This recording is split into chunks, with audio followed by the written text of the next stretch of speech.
یہ 14 اگست کا ایک روشن اور خوبصورت دن تھا۔ ہر گلی، ہر محلہ سبز اور سفید رنگوں میں ڈوبا ہوا تھا۔ اسلام آباد کے اسی جشن میں فرحان اور علینا نام کے 2 ننھے بہن بھائی بھی اپنے ملک سے محبت کا ثبوت دینے کے لیے تیار تھے۔ بچوں کی خوشی دیدنی تھی، مگر اچانک فرحان کی نظر محلے کی سب سے اونچی بلڈنگ پر پڑی۔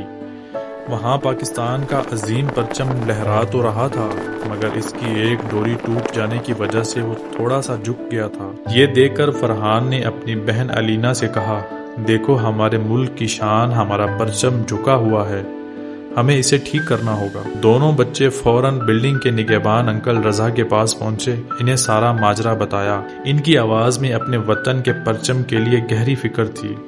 انکل رضا کی آواز نرم و شفیق ہو، مگر افسوس کے ساتھ انکل رضا نے بچوں کی بات سنی تو ان کی آنکھوں میں فخر کی چمک آ گئی۔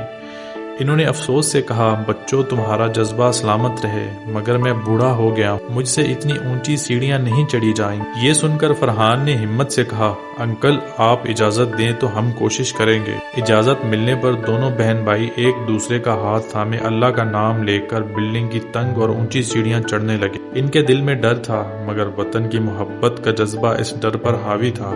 اوپر پہنچ کر فرحان نے احتیاط سے ٹوٹی ہوئی ڈوری کو پکڑا اور پوری طاقت سے ایک مضبوط گرہ لگا دی۔ ہوا کا ایک تیز جھونکا آیا اور پاکستان کا پرچم ایک بار پھر پوری شان اور آن سے لہرانے لگا۔ یہ دیکھ کر دونوں کے چہرے خوشی سے دمک اٹھے۔